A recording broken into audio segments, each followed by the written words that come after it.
నమస్తే, welcome to తొలి వెలుగు. సో తెలంగాణ వ్యాప్తంగా కూడా అందరికీ తెలుసు, వేములవాడ గతంలో చెన్నమనేని రమేష్ పౌరసత్వానికి సంబంధించి చర్చ జరిగింది. దాదాపు 10-15 ఏళ్ల పాటు కూడా అతని మీద ఇప్పుడున్నటువంటి ప్రభుత్వ విప్పు ఆది శ్రీనివాస్ గారు చాలా పోరాటమే చేశారు. కానీ హైకోర్టు ఇచ్చినటువంటి చెన్నమనేని రమేష్ తీర్పు పైన ఇంతవరకు బీఆర్ఎస్ నేతలు అటు కేటీఆర్ కావచ్చు, ఇటు కేసీఆర్ ఒక్కరు కూడా నోరు మెదపనటువంటి పరిస్థితి. ఒకసారి మాట్లాడదాం. ప్రభుత్వ విప్పు ఆది శ్రీనివాస్ గారు అన్నారు. సార్, ఎట్లా చూస్తారు? 10-15 ఏళ్ల పాటు మీరు పోరాటం చేసినట్టున్నారు. సో దీని మీద అటు కేటీఆర్, కేసీఆర్, హరీష్ రావు ఒక్కరు కూడా ఎటువంటి స్టేట్మెంట్ చేయట్లేదు. ఎట్లా చూస్తారు?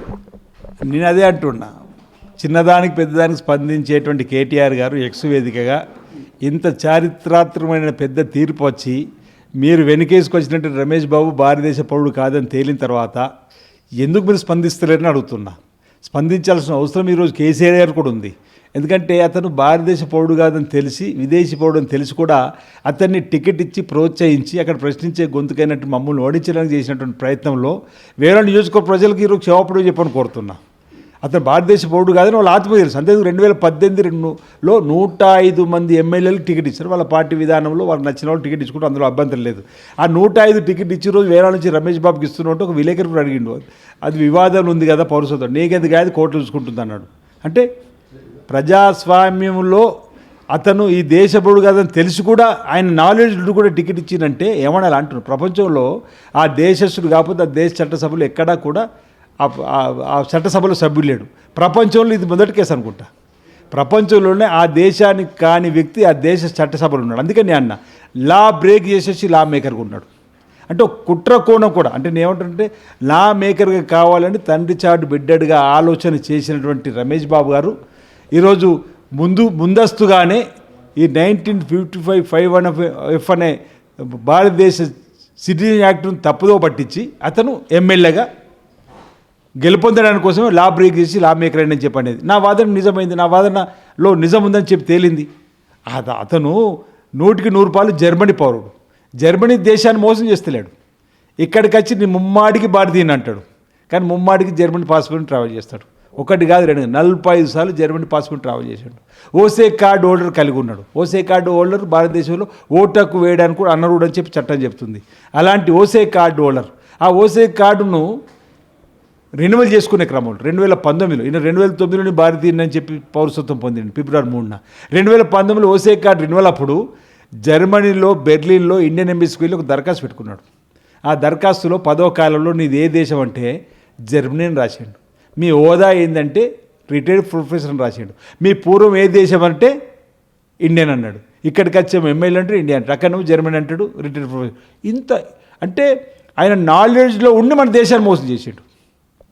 కావాలని చెప్పి ఫ్రాడ్గా భారతదేశ పౌరసత్వం పొందినప్పుడు ఫ్రాడ్గా అవినీతి, తప్పుడు పత్రాలు, కోర్టులో కూడా ఆయన అధికారం నిలబెట్టుకోవడానికి కోసం కోర్టులో కూడా తప్పుడు అవిట్లు వేసి కోర్టు అభిప్రాయపడ్డది.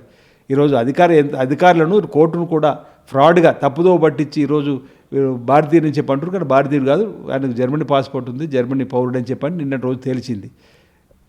సార్, ఇప్పుడు తీర్పు ఆలస్యం కావచ్చు, కానీ ఆది శ్రీనివాస్ మాత్రం విజయం సాధించాడు. సో ఇంత ఆలస్యమైన ఎందుకు అంత పట్టుదలతో ఈ యొక్క ఇష్యూను ఇక్కడ దాకా మీరు తీసుకొచ్చారు? అంటే మొదటి నుంచి ప్రజా జీవితంలో ఉన్నాం కాబట్టి మంచికి మద్దతు ఇచ్చు, చెడును ప్రశ్నిస్తూ అధర్మంగా అన్యాయంగా భారతదేశ పౌరసత్వం పొందిండు కాబట్టి నేను ధర్మ పోరాటం చేయాలని చెప్పాను 2009లో అనుకున్నా.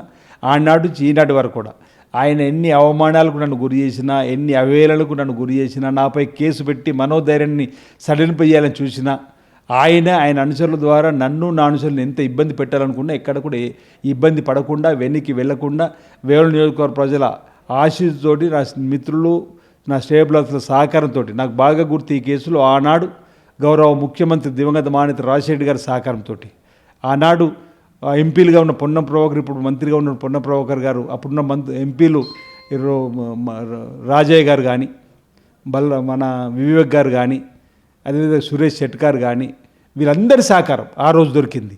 ఆ రోజు మా జిల్లాకు మంత్రులు ఉన్న జీవన్ రెడ్డి గారు, రత్నాకర్రావు గారు, ఇప్పుడు మంత్రులు ఉన్న శ్రీధర్ బాబు గారు, అనేక మంది ఆనాటి ఎంపీలు, ఎమ్మెల్యేలు, ఈనాటి ఎంపీలు, ఎమ్మెల్యేలు. సరే, ఈరోజు కొంతమంది కాంగ్రెస్ పార్టీ నుంచి ఇతర పార్టీలు ఉండొచ్చు, ఇతర పార్టీలు ఉన్నటువంటి నాయకులు కూడా, మనం పేర్లు చెప్తే బాగుండే, కానీ ఇతర పార్టీలు ఉన్నటువంటి నాయకులు కూడా, ఎంపీలు, ఎమ్మెల్యేలు, ఇంకా ఇతర పెద్ద హోదాలు ఉన్నటువంటి వాళ్ళు కూడా ఇందులో అన్యాయం జరిగింది ఆది శ్రీనివాస్కి ఇవ్వాలని చెప్పి కేంద్ర మంత్రి హోదాలో ఉన్నటువంటి వాళ్ళు కూడా ఉన్నారు. అంటే వాళ్ళందరూ కూడా ఆది శ్రీనివాస్కి అన్యాయం జరిగింది, కేసులో న్యాయం చేయాలని చెప్పినటువంటి ఆలోచనతోటి నాకు మోరల్ సపోర్ట్ ఇచ్చినటువంటి వాళ్ళందరూ కూడా నేను ప్రత్యేకంగా ధన్యవాదాలు చెప్పిన నా స్నేహితులు, శ్రేయభిలాషులు, ఈ 15 సంవత్సరాల న్యాయ పోరాటంలో నాకు సహకరించినటువంటి మా వేములవాడ, సిరిసిల్ల, కరీంనగర్ జర్నలిస్టుతో పాటు హైదరాబాద్ జర్నలిస్టులు, ఢిల్లీకి సంబంధించిన జర్నలిస్టులు కూడా, ఇంటర్ మీడియా, ఎలక్ట్రానిక్ మీడియాకి సంబంధించిన వాళ్ళు కూడా ప్రత్యేకంగా నిన్నటి రోజు ధన్యవాదాలు చెప్పిన మీ తొలి వెలుగు ద్వారా కూడా ధన్యవాదాలు చెప్తా ఉన్నాను. ఎందుకంటే నేను చేస్తున్నటువంటి పోరాటాన్ని ఎప్పటికప్పుడు ప్రజలకు అందించేటువంటి క్రమంలో కూడా నాకు ఓ నైతిక స్థైర్యాన్ని, ధైర్యాన్ని కూడా ఈరోజు ఎలక్ట్రానిక్ మీడియా, ప్రింట్ మీడియా కూడా ఇచ్చిందని చెప్పొచ్చు. అంటే మా ప్రాంత ప్రజలతో పాటు నేను ఒకటే చెప్పదలుచుకున్నా, నిజం నిలకడ మీద తెలుస్తుందని చెప్పని మన తెలంగాణలో సామెతుంది. అది నేను నిజమైంది. 15 సంవత్సరాలు నా న్యాయ పోరాటంలో అతను ముమ్మాటికి భారతీయుడు కాదన్న, ఈరోజు ముమ్మాటికి భారతీయుడు కాదని తేలింది. అంటే ఆయన కేవలం ఎమ్మెల్యే పదవిని వాళ్ళ హోదాకు చిహ్నంగా వాడుకోవడానికి కోసం వచ్చినటువంటి ఆలోచన తప్ప మరొకటిగా తండ్రి చాటు బిడ్డడిగా వచ్చి మొదటిసారి నాపై 18 ఓటుతో గెలిచిండు. ఒకవేళ ఆ రోజు 18 ఓటుతో గెలిచిండు. ఒకవేళ ఆ రోజు ఆయన ఉండుంటాయి అని ఆనాడే మా ప్రాంతం నుంచి ఎమ్మెల్యే గెలిచి మా ప్రాంతం అన్ని రంగాల్లో కూడా అభివృద్ధి పథకం తీసుకొని పోయేవాడిని. ఎందుకో మా వేములవాడ వెనుకబడిపోయిందని చెప్పని అన్న వీరి తండ్రి కొడుకుల పరిపాలనలో. ఈరోజు మేము వచ్చిన ఈ 2000 సంవత్సరాల క్రితం 23లో జరిగిన ఎన్నికల్లో కాంగ్రెస్ అభ్యర్థిగా గెలుపొందడం, గౌరవ ముఖ్యమంత్రి రేవంత్ రెడ్డి గారి సహకారం, మా జిల్లా మంత్రి సహకారంతో సంవత్సర కాలంలో మా జిల్లాను 1000 కోట్లతో 723 కోట్లు ఇంచుమించుతో భూమి పూజ అభివృద్ధి కార్యక్రమాలు చేసుకున్నాం. అంటే ఈ విధంగా వాళ్ళే అమాస పూర్ణానికి వచ్చారు, వాళ్ళు గెలుపొంది. అంటే వాళ్ళ ఎమ్మెల్యే పదవి హోదాకు చిహ్నంగా రాచరిక పరిపాలనలో భాగంగా మాకే ఉండాలి ఈ పదవి అని చెప్పని ఈరోజు ప్రశ్నించే గొంతుకైన బీసీ నుంచి వస్తున్నటువంటి నన్ను అనుదొక్కడానికి కోసమే బీఆర్ఎస్ ఎదురైతే ఉన్న కేసీఆర్ గారు కానీ, కేటీఆర్ గారు కానీ ఈ అంశంలో మాట్లాడాలని చెప్పి అంటున్నా. మా వేరే నియోజకవర్గాలకు క్షేమం చెప్పాలి వారు కూడా కోరుతున్నాను. ఎందుకంటే ఈరోజు ఆయన భారతదేశ పౌరుడు కాదని తెలిసి కూడా ఆయన టికెట్ ఇచ్చి ఎంకరేజ్ చేశారు. ఇప్పుడు కేంద్ర హోంశాఖలో కానీ ఇతర కూడా అధికారులకు ప్రభావితం చేసే విధంగా ప్రయత్నం చేసినటువంటిది వాళ్ళ ఆత్మకు తెలుసు. సరే ఏది ఏమైనప్పటికీ 15 సంవత్సరాలు అయినా న్యాయం గెలిచింది, ధర్మం గెలిచింది, న్యాయస్థలపై ఉన్న నమ్మకాన్ని మరింత పెంపొందించింది. నేను అనేక సందర్భాలు చెప్పిన న్యాయ వ్యవస్థపై నాకు పూర్తి నమ్మకం ఉంది, గౌరవం ఉంది అని. ఈరోజు నిజం నిలకడ మీద తెలుస్తుందని చెప్పాను. ఈరోజు చక్కటి చారిత్రాత్మకమైనటువంటి తీర్పు వచ్చింది. ప్రపంచంలో ఇలాంటి తీర్పు ఎక్కలేదు. అందుకే అసలు ప్రపంచంలో ఆ దేశస్థుడు కాని వ్యక్తి చట్టసభలు ఉండడం అనేది జరగలేదు. ఈయనే అంటే ముందస్తుగానే లా మేకర్గా కావాలని లా బ్రేక్ చేసి వచ్చాడు. అందుకే లా బ్రేక్ చేసి లా మేకర్ ఎలా ఉంటుంది, నైతికత కాదు. నా విజయం 2009లో నైతిక విజయం నాదే. 4 సార్లు నేను గెలిచిన గొప్పలు చెప్పుకున్నా, 5 సార్లు భారతదేశ పౌరుడు గారు ఇప్పటికి తీర్పు వచ్చింది. నిన్నట్టు 6 రోజు అసలు జర్మన్ పౌరుడు చెప్పి నిన్ననే తీర్పు వచ్చింది. అంటే నైతిక విజయం నాది 2009 నుంచి నాదే అని చెప్పని సందర్భంగా చెప్పదలుచుకుంటాం. దాంతోపాటు రాష్ట్ర రాజకీయాల విషయానికి వస్తే తెలంగాణ తల్లి విగ్రహంలో మార్పుల తర్వాత అనేకమైనటువంటి ప్రశంసలు, విమర్శలు వస్తూ ఉన్నాయి. కొంతమంది బతుకమ్మని ఎందుకు పెట్టలేదని కూడా ప్రశ్నిస్తున్నారు. దీనికి ఏం చెప్తారు? ప్రధానంగా బీఆర్ఎస్ దీని మీద నిరసన కూడా చేస్తూ ఉంది.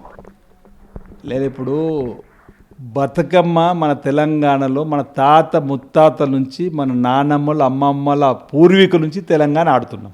తెలంగాణలో బతుకమ్మ ఆడుతున్నాం. కవితమ్మ వచ్చే బతుకమ్మను పరిచయం చేసినట్టుగా వాళ్ళు నానా హంగామా చేసినటువంటి వాళ్ళు కవితమ్మని అడుగుతున్నారు. మొన్నటి బతుకమ్మ నాడు ఎందుకు మీరు వచ్చి బతుకమ్మ ఆడలేదు అని అంటున్నా. అంటే వీళ్ళు కేసీఆర్ గారి కుటుంబము భావోద్వేగాలను అడ్డు పెట్టుకొని అధికారం చెలాయించాలని చెప్పినటువంటి ఆలోచన తప్ప మరొకటి లేదని మాకు అనిపిస్తుంది. సంవత్సర కాలం అవుతుంది వాళ్ళు అధికారం కోల్పోయి, ఇంకా మేము అధికారంలో చెప్పనుకుంటున్నారు. నేను సూటిగా అడుగుతున్నా, మీరు అంటున్నట్టుగా బీఆర్ఎస్ నాయకత్వాన్ని సూటిగా అడుగుతున్నా. అది కవిత గారు కావచ్చు, కేటీఆర్ గారు కావచ్చు, హరీష్ కావచ్చు, కేసీఆర్ గారు కావచ్చు. నిజంగానే తెలంగాణ తల్లిపైన మీకు ప్రేమ ఉండుంటే 10 సంవత్సరాల మీద అధికారులు ఉండి తెలంగాణ తల్లి విగ్రహ నమూనాను చట్టబద్ధత ఎందుకు చేయలేరు అని అడుగుతున్నా. మీరు తెలంగాణ తల్లి విగ్రహాన్ని సచివాలయంలో పెట్టుకోవాలి, ప్రతిభ నెలకొల్పుకోవాలని చెప్పిన ఆలోచన మీకు ఎందుకు రాలేదని అంటున్నా. మీకు తెలంగాణ తల్లి మీ పార్టీ పరంగా మీరు విగ్రహాన్ని ఆవిష్కరించు తప్ప ప్రభుత్వ పరంగా ఎక్కడ కూడా విగ్రహాన్ని పెట్టలేరు. మీరు మీ బీఆర్ఎస్ కార్యాలయంలో ఉన్నటువంటి తెలంగాణ తల్లి విగ్రహ నమూనాను మీ నాయకులు, కార్యకర్తలు అక్కడక్కడ ప్రతిష్ఠించుకుంటున్నటువంటి దాన్ని ఆ చట్టపరంగా ఎక్కడ మీరు చేయలేరు అంటున్నా. మీరు పెట్టిన తెలంగాణ తల్లికి వడ్డానం ఉంది, కిరీటం ఉంది, వజ్ర వైడూరాలు ఉన్నాయి. అంటే మీరు మీ అగ్రవర్ణాలకు సంబంధించినటువంటి రాచరిక పోకలతో ఉన్నటువంటి తెలంగాణ తల్లికి మీకు కావచ్చు, తెలంగాణ తల్లి తెలంగాణ ప్రజల ఆలోచనకు అనుగుణంగా ఉండాలని చెప్పని ఈరోజు గౌరవ ముఖ్యమంత్రి రేవంత్ రెడ్డి గారు ఒక చట్టాన్ని చేసి ఈరోజు అనేక మంది తెలంగాణ తల్లి విగ్రహ ఆవిష్కరణ కాగానే ఆకుపచ్చ చీరతో ప్రసన్న వదనంతో ఆ తల్లిని చూడగానే తమ నాయనమ్మను మా అమ్మమ్మను చూసినట్టుగా భావిస్తుందని చెప్పి అనేక మంది భావోద్వేగాలతో మాట్లాడితే, అలాంటి తెలంగాణ తల్లి విగ్రహ విషయం రమ్మని మా మంత్రి పొన్నం ప్రభాకర్ గారిని మా ముఖ్యమంత్రి రేవంత్ రెడ్డి గారు పంపిస్తే వచ్చి ఆ పండుగలో పాల్గొనాల్సింది పోయి తెలంగాణ తల్లి విగ్రహాన్ని అడ్డు పెట్టుకొని రాజకీయం చేయాలని చెప్పని చేయడం ఇది సంస్కృతి, ఇది చక్కటి సంస్కృతేనా అంటున్నా. అని ప్రధానంగా తెలంగాణ తల్లి విగ్రహాన్ని గాంధీ భవన్కు పంపిస్తాం అధికారంలోకి వస్తుంటూ కేటీఆర్ అంటున్నారు. సో దీని ఎట్లా చూస్తారు మరి? వాళ్ళ తరం కాదు. రాజీవ్ గాంధీ విగ్రహం పెట్టినప్పుడు తరలిస్తాం మా ప్రభుత్వం అధికారులకు. అసలు వీళ్ళ ప్రభుత్వం అధికారులకు వస్తాయి కదా, టచ్ చేసి చూడు మనం రాజీవ్ గాంధీ విగ్రహాన్ని. రేపు తెలంగాణ తల్లి విగ్రహం టచ్ చేసే దమ్ము ఉంటుందో వీళ్ళకి అంటున్నా. చట్టమే తయారై వస్తుంది తెలంగాణ తల్లి ఈ నమూనా ఉండాలని చెప్పని. వాళ్ళ ప్రభుత్వం వచ్చినా మళ్ళీ చట్టం చేయాలి. అంటే తెలంగాణ తల్లి గ్రామీణ ప్రాంతంలో ఉన్నటువంటి తల్లి ఇలా ఉండకూడదని చెప్పి ఇంకా అగ్రవర్ణాలకు సంబంధించినటువంటి భావాజాలంతో ఉండాలని చెప్పినటువంటిది ప్రజలు నమ్ముతారని నేను అనుకోను. ఈరోజు చక్కగా ఆ తెలంగాణ తల్లి ప్రజలు ఆశీర్వదిస్తున్నట్టు ఉంటే కూడా వాళ్ళు తప్పు పడుతున్నట్టున్నారు. నేను మీ ద్వారా అడుగుతున్నాను, ఇప్పుడే ఒక టీవీలో అడుగుతూ తెప్పించిన. ఈరోజు ఈ అపన్నాస్తంలాగా తెలంగాణ తల్లి తెలంగాణ ప్రజలకు నేనున్నా మీకని దీవించినట్టుగా అపన్నాస్తం ధైర్యంగా అండగా ఉండేటి వచ్చి అపన్నాస్తం ఇస్తుంది. ఇది మీ చేదు గుర్తు అని చెప్పి ఈరోజు కవితమ్మను ఎవరు అంటున్నట్టు కేటీఆర్ అంటున్నారు. ఈరోజు ఇన్ని ప్రసన్న ఆంజనేయుడు నేనున్నానని చెప్పని దీవెనలు ఇస్తున్నాడు. అవే హస్తం వారి చేతి ద్వారా వారు మనకు బుద్ధుడు వారు, అదేవిధంగా గురునానక్ గారు, శ్రీకృష్ణుడు, పరమేశ్వరుడు, అమ్మవారు, కుమారస్వామి, మీరు ఎవరు? యేసు ప్రభు. మనం అన్ని మతాలను గౌరవిస్తాం. ఈరోజు వినాయకుడు, వెంకటేశ్వర స్వామి, కుమారస్వామి, లక్ష్మణస్వామి స్వామి, మీరు ఏ దేవాలయంకి వెళ్ళినా నేనున్నా అనే అభయం ఇచ్చేటువంటి అపన్నాస్తము అభయాస్తము దేని మీకు ఎన్నికల గుర్తు కనిపిస్తే మేమేం చేయాలి?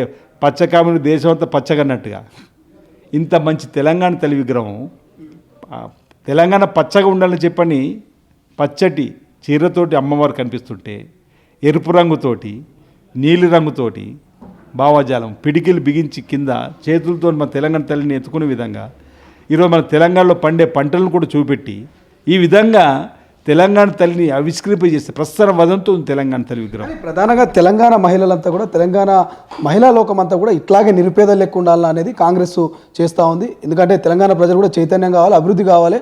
అందుకే గతంలో ఆ రకమైనటువంటి తెలంగాణ తల్లి విగ్రహం మేము పెట్టినాం. ఇప్పుడేమో కాంగ్రెస్ తెలంగాణ ప్రజలు అభివృద్ధి చెందకుండా నిరుపేదలుగా ఉండనట్టుగా ఈ విగ్రహం పెట్టని చెప్తా ఉన్నారు. నిరుపేదలుగా ఉండే తల్లి విగ్రహంలా చెప్పడం లేదు, మీకు మంచిగా వినండి. తెలంగాణ మట్టి, తెలంగాణ పౌరుషము, తెలంగాణలో తల్లి ఎన్ని ఆభరణలు ఉన్నా కంటె అనేది పెట్టుకుంటేనే తనకు ఆనందము ఆ తల్లికి. అలాంటి కంటెను పెట్టినాము.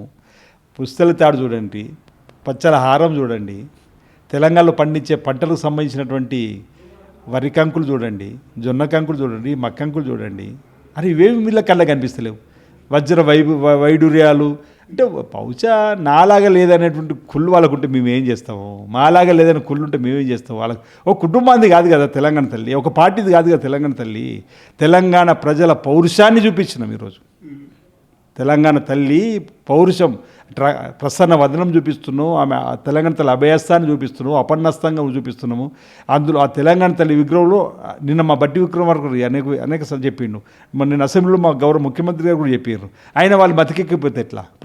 ప్రజలందరికీ తెలిసింది తెలంగాణ తల్లి ప్రసన్న వదనంతో, ఆకుపచ్చ చీరతోటి, ఎరుపు రంగు, ఈరోజు నీలి రంగు, పిడికిలు బిగించి ఏదైతే తెలంగాణ ఉద్యమం కోసం పోరాటం చేసినటువంటి పిడికిలు కానీ మా తల్లిని మేము చేతులను ఎత్తుకుంటున్నామని చెప్పి చూపించే విధంగా అన్ని రకాలుగా ఉన్నటువంటిది ఈరోజు తెలంగాణ తల్లి విగ్రహం అనేది ఈ ప్రజలందరికీ నచ్చుతుంది.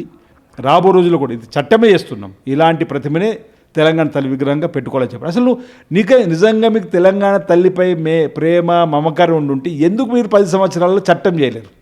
ఎందుకు తెలంగాణ తల్లిని సచివాలయంలో పెట్టుకోలేరు? అంటే బహుశా వాళ్ళు కేసీఆర్నే ఎక్స్పోజ్ చేయాలనుకున్నట్టారు, ఇంకా మా గవర్నమెంట్ ఉంటుంది కావచ్చు అనుకున్నట్టారు. ఈరోజు గవర్నమెంట్ వచ్చిన తర్వాత గత ప్రభుత్వం యొక్క ఆ తప్పుడు ఆనవాళ్ళు ఏవైతే చేసిరో వాటిని సరిదిద్దే ప్రయత్నం చేస్తున్నాం. అది కూడా వాళ్ళు తప్పుపడితే మేమేం చేస్తాం? ఇప్పుడు మీరేమో అసెంబ్లీ మొదలు కాకముందు మాజీ ముఖ్యమంత్రి గారు, ప్రధాన ప్రతిపక్ష నాయకుడు గారు రావాలి, హుందాగా మాకు సలహాలు ఇవ్వాలంటూ ఆయనను రిక్వెస్ట్ చేసి రా అని పిలుస్తూ ఉన్నారు. ఆయన మాత్రం నిన్న రాలేదు, అటెండ్ కాలేదు. సో నమ్మకం ఉన్నదా ప్రధాన ప్రతిపక్ష నాయకుడిగా వస్తాడు, మమ్మల్ని ప్రశ్నిస్తాడు, ప్రభుత్వానికి ప్రజలకు సూచనలు చేస్తున్నటువంటి నమ్మకం మీకు ఏమైనా ఉన్నదా? అంటే వాళ్ళు నానా యాగి హంగామా చేస్తుంటే అరే అసెంబ్లీకి రండి మీ సూచన సలహాలు ఇవ్వని మా గౌరవ ముఖ్యమంత్రికి చెప్తున్నారు. ఆయన రాకపోతే మేమేం చేస్తాం? ఇప్పుడు కాళేశ్వరం కుంగింది, పగిలింది, చూడడానికి పోదాం, మీరు కూడా రండి, మీ ఆయంలో నిర్మించింది, మీకు ఆరోగ్యం సహకరించకపోతే మేము అవసరమైతే హెలికాప్టర్ పెడుతున్నాం, బేగంపేటలో మీకోసం హెలికాప్టర్ కూడా పెట్టినాం, ఈ రోజు కాకపోతే మరో రోజు చెప్పి మేము అని కూడా అన్నాం. అంటే వారు గౌరవించినట్టే కదా. అసెంబ్లీకి రండి మీ సలహాలు సూచనలు ఇవ్వండి అంటున్నాం, గౌరవించినట్టు కదా. వారు రాకపోతే మేమేం చేస్తాం? వారు రాజకీయం చేయాలనుకుంటే మేమేం చేయలేం కదా. ఎస్, వాళ్ళు ప్రతిపక్ష నేతగా మీకు అవకాశం ఇచ్చారు, రండి ప్రతిపక్ష నేతగా మీ సలహాలు సూచనలు ఇవ్వండి, పాటించకపోతే అప్పుడు అడగండి. కమిషన్స్కి ఏమైనా భయపడుతున్నాను అనుకోవచ్చా కేసీఆర్? ఎందుకంటే మీరు ఇప్పటికే కొన్ని కమిషన్లు అటు కాళేశ్వరం మీద, విద్యుత్ కొనుగోలు మీద, ఇటు ఫోన్ ట్యాపింగ్, అనేకమైనటువంటి విచారణలు జరుగుతూ ఉన్నాయి. విచారణల్ని భయపడేమన్నా అసెంబ్లీకి వస్తలేడు అనుకోవచ్చా? అంటే దాన్ని రాజకీయం చేయదలుచుకుంటారు వాళ్ళు. ఇప్పుడు నేను మీ ద్వారా ఇప్పుడు ఒక ప్రశ్న వేసినప్పుడు కాళేశ్వరం నీళ్లతోనే 1,30,00,000 మెట్రిక్ టన్నుల వడ్లను పండించిన ఓహో ఆహా అని ఏమన్నారు. 1,30,00,000 మెట్రిక్ టన్నుల వడ్లను పండించిన కాళేశ్వరం మేడిగడ్డ అన్నారు సుందిలు లేకపోతే అవునా అని చెప్పి అన్నారు. ఈరోజు మేడిగడ్డ, అన్నారం, సుందిల దగ్గర ఒక్క చుక్క నీరు లిఫ్ట్ చేయకుండానే 1,50,00,000 మెట్రిక్ టన్నుల ధాన్యం పండింది. రికార్డ్ తెలంగాణ దేశంలో. ఇప్పుడేం సంబంధం చెప్తారు అంటున్నా. దేవుడు మన్నించి వర్షాలు ఇచ్చి మనం ఆనాడు కాంగ్రెస్ పార్టీ కట్టుకున్న ప్రాజెక్టులు వట్టలని కదా, ఎల్లంపల్లి దాని ద్వారా ఇవన్నీ నింపుకున్నాము. ఎస్ఆర్ఎస్పి, నాగూర్ సాగరు, కడియము, శ్రీరామ్ సాగరు, ఇన్ని ప్రాజెక్టులు కాంగ్రెస్ పార్టీ టైంలో నిర్మించుకున్నటువంటి దాంతోనే కదా వచ్చింది. ఈరోజు గొప్పలు చెప్పుకోవడం అంటే సాంకేతిక పెరిగిన తర్వాత ఆనాడు ఉచిత కరెంటు లేకపోవడం వల్ల బోరు బావులు వేసుకోలేరు, బావులకు ఉచిత కరెంటు పెట్టుకోక రాట్లు మోటార్లతో చేసుకున్న వ్యవసాయం ఒక్కప్పుడు అయితే ఉచిత కరెంటు మేము కాంగ్రెస్ ప్రభుత్వం వచ్చిన తర్వాత రాజశేఖర్ గారు తొలి సంతకం పెట్టిన తర్వాత ధాన్యం కొనుగోలు కేంద్రాలు ఏర్పాటు చేసి మద్దతు ధర కొనుగోలు చేసిన తర్వాత ప్రజలలో, రైతులలో మేము పండించిన పండి ప్రభుత్వం కొంటుంది ఒక నమ్మకం ఏర్పడిన తర్వాత ఆధునిక యంత్రాల ద్వారా వ్యవసాయం చేసే పద్ధతులు వచ్చిన తర్వాత పెరుగుతూ కూడా ఇది మేము వచ్చిన తర్వాతనే చేసినాం చెప్పని గొప్పలు చెప్పారు. ఇది మన 1,50,000 మెట్రిక్ టన్నులు పెరిగింది. ఈరోజు కాంగ్రెస్ పార్టీ వచ్చిన తర్వాత ఇచ్చేటువంటి కార్యక్రమం అంటే మీరు గొప్పలు చెప్పుకుంటే మేము గొప్పగానే చెప్పుకుంటాం, లేదు పద్ధతులు మారుతున్నాయి ఆ ప్రకారం వస్తుంటే ఆ ప్రకారం మేము ఒప్పుకుంటాం. ఆ విధంగా ఉండాలి తప్ప ప్రతిదీ తమ ఖాతాలు వేసుకోవాలనుకోవడం కరెక్ట్ కాదనేది. ఈరోజు టెలిఫోన్ ట్యాపింగ్, చేపలు, బర్రెలు, గొర్రెలు, ఎన్ని స్కామ్లు ఉన్నాయి వాటి సార్. మీరు అధికారంలో రాకముందు అసెంబ్లీ సమావేశాల ప్రచారంలోనూ ఖచ్చితంగా అధికారంలోకి వస్తే అరెస్ట్ చేస్తామన్నారు, జైల్లో పెడతామన్నారు. వచ్చిన ఏడాది కాలంలో పాటు కూడా అరెస్ట్ చేస్తామని చెప్తూ వచ్చారు. మొన్న రీసెంట్గా మీ మంత్రి కూడా పొంగులేటి గారు పొలిటికల్ బాంబులు అన్నారు. కానీ ఎక్కడ కూడా బాంబులు పేలట్లేదు, అరెస్టులు కావట్లేదు. ప్రజలు ఇట్లాగే మీరు చెప్పుకుంటూ పోతే ప్రజలు మీ మీద నమ్మకాన్ని ఉంచుకుంటారా, లేకపోతే నమ్మకాన్ని కోల్పోతారా? అంటే కక్ష సాధింపుతోని పోవాలనే ఆలోచన ఎప్పుడు ఎవరికి ఉండదు. చట్టం తన పని తను చేసిపోతుంది. తప్పు చేసిన వాడు ఎప్పటికైనా చట్టంలో దొరుకుతాడు. తద్వారా చట్ట ప్రకారం ఆయన శిక్ష అనుభవిస్తాడని చెప్పఅనేది మొదటి నుంచి చెప్తున్నాం. సరే, పొలిటికల్గా మేము మాట్లాడే క్రమంలో దీపావళి వస్తుంది కాబట్టి ఈ బాంబుతో పాటు దీపావళి బాంబులతో పాటు మరో బాంబు వెళ్తుందని చెప్పని మాట మా అన్నారు. దానికి తగ్గట్టుగా జరుగుతుందని చెప్పి నేను భావిస్తున్నా. సందర్భం బట్టి జరిగేటువంటి అవకాశం ఉంటుంది. చట్టం తన పని తను చేసిపోతుంది. కాబట్టి రాబో రోజుల్లో నేను అనుకుంటా కాళేశ్వరం వల్ల కానీ లేకపోతే టెలిఫోన్ ట్యాపింగ్లో కానీ ఇతరత్ర ఏవైతే వాళ్ళు చేసినారో అందులో వాళ్ళ పాత్ర ఉందంటే మాత్రం తప్పనిసరిగా చట్టపరంగా శిక్ష అనుభవిస్తారని చెప్పి నేను భావిస్తున్నాను. ఫైనల్గా 6 గ్యారెంటీలు నిజంగా ఏడాది కాలంలో కాంగ్రెస్ పార్టీ సక్సెస్ఫుల్గా అమలు చేయగలిగిందా? అంటే మహాలక్ష్మి, ఆడతల్లకు ఆర్టీసీ బస్సులు ఉచిత ప్రయాణం చేసినాం, 500కి గ్యాస్ సిలిండర్ ఇస్తున్నాము, 200 యూనిట్లు గృహజ్యోతి ఇస్తున్నాము, 21,000 కోట్లు 2 లక్షల లోపు రుణమాఫీ చేసినాము, ఇందిరామ ఇండ్లు ఇవ్వబోతున్నాము, ఆల్రెడీ తీర్మానాలు కూడా అయిపోయినాయి. ఈ విధంగా ఇంకా 1-2 ఎక్కడ ఉంటే వాటిని కూడా సరిదిద్దుకుంటూ చేసుకుంటూ పోతాం. మేము గల్ఫ్ కార్మికులకు అండగా నిలబడుతున్నాం, జీవో తీసుకొచ్చినాం. అక్కడ ఆయనే అంతకుముందు బొంబాయి, భివండి, బొగ్గుబాయి గల్ఫ్ దేశాల బాధలు తీరుస్తా గల్ఫ్లో మరీస్ 5 లక్షలు ఇస్తాను. ఆయన హయాంలో ఇంచుమించు అంతర్జాతీయ ఎయిర్పోర్ట్ లెక్కల ప్రకారం 2,000 పార్థివ దేహాలు శవపేటికల రూపంలో వచ్చినాయి. మనం గల్ఫ్కి వెళ్ళే ప్రతి సోదరుడు తిరిగి క్షేమంగా రావాలని దేవుని ప్రార్థిస్తాం. అక్కడ ఇబ్బంది అయితే గతంలో రాజశేఖర్ గారు ₹1,00,000 ఇచ్చిండు, ఏది ఎక్స్గ్రేషన్ రూపంలో. ఈరోజు 5 లక్షలు ఇచ్చిండు. భారతదేశంలో ఏ రాష్ట్రం ఇస్తలేదు గల్ఫ్లో మరణించే వాళ్ళకు. గల్ఫ్లో వారికి ఏమైనా ఇబ్బంది అయితే ప్రశ్నించే అవసరం ఏదైనా ఉన్నప్పుడు అంటే వాళ్ళకు హెల్ప్ డెస్క్ కూడా ఏర్పడేసినాం. అంటే మేము అనేకం చేస్తున్నాం. వాళ్ళేదో మొత్తం మేము సోనియా గాంధీ గారు తెలంగాణ ఇచ్చిన రోజు 68,000 కోట్ల అప్పు 15,000 కోట్ల నిలువతో ఇస్తే వీళ్ళు 7 లక్షల అప్పుతో మాకు అప్పయిపోయారు. ఖజానా ఖాళీ ఉన్నా, ఇబ్బంది ఉన్నా అన్ని సంక్షేమ కార్యక్రమాలు నడుపుకుంటూ వెళ్తున్నాం కదా. రేపు మిగతా ఏవైతే ఉన్నాయో వాటి అన్నింటి కూడా అమలు చేస్తాం. రైతు భరోసాను కూడా సంక్రాంతికి ఇస్తామని చెప్పినాం. ఈరోజు వాళ్ళు పావులు ఇచ్చి రైతులు మాకు మేము ఏకకాలంలో 21,000 కోట్లు ఇచ్చింది. ఇది రికార్డు కదా అంటున్నా.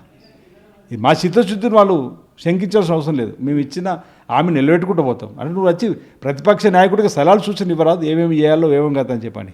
నువ్వు ఏదో 6 గ్యారెంటీ అమలు చేసుకుంటూ పోతే ప్రజలకు అందిన బట్టే.